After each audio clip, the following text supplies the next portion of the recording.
ये है दैनिक प्रातःकाल का डिजिटल एडिशन प्रातःकाल लाइव। फक्त शिवसेनेनेच उतरावं अशी अपेक्षा आहे का? सगळ्यांनी उतरलं पाहिजे। शिवसेना ज्यांच्यासाठी उतरते जनतेने सुद्धा आमच्यासोबत उतरलं पाहिजे। शिवसेना तर सदैव लढणारीच संघटना आहे।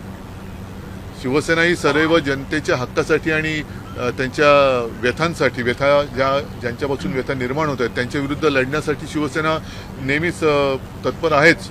आम्ही आंदोलनही करू, मात्र ज्यांच्या हातामध्ये सरकार आहे ते सरकार याबाबत नेमकं काय करणार आहे, युद्धाच्या बाबतीत नेमकं काय परिणाम होत आहेत, काय दुष्परिणाम होत आहेत, हे पंतप्रधान कधीतरी आम्हाला सांगणार आहेत की नाही?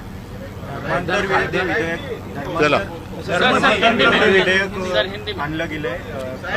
नाही, धर्मांतराच्या बद्दल जे विधेयक आज मला वाटतं विधानसभेत मांडले गेले, उद्या परिषदेत मांडलं जाईल। साधारणतः तो मसुदा मी पाहिला। धर्म स्वातंत्र्य हे प्रत्येकाला असलंच पाहिजे।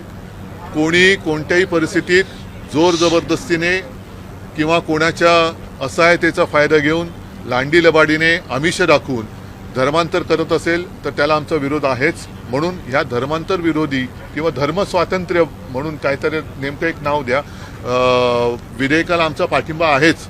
आणि अशा प्रकारे म्हणजे धाक दपटशा दाखवणं, ईडी, इन्कम टॅक्स, सीबीआय आपलं नाही काय धमक्या देणं, त्याच्यानंतर 50 कोके देतो सांगणं, असं करून जर कोणी धर्मांतर करत असेल तर त्याला आमचा विरोध आहेच।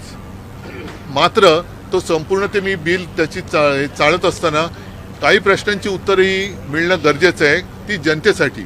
याचं कारण असं की त्याच्यात असं नमूद केलं आहे की गेल्या काही वर्षांमध्ये, मी आता शब्दशः नाही सांगत, एक सारांश सांगतो, गेल्या काही वर्षांमध्ये अशा प्रकारच्या धर्मांतरांच्या घटनांमध्ये वाढ झालेली आहे।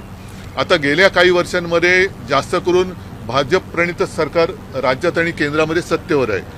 असं हे सरकार असताना सुद्धा बळजबरीने किंवा फसवून धर्मांतराच्या संख्येत वाढ झाली असेल तर ते अपयश कोणाचं आहे ह्या प्रश्नाचं एक उत्तर मिळालं पाहिजे। आणि नेमकं कोणत्या समाजात, कोणत्या विभागात, कोणत्या प्रकारे धर्मांतर असं होत असेल त्याची माहिती दिली तर आम्हाला सुद्धा सावध राहता येईल।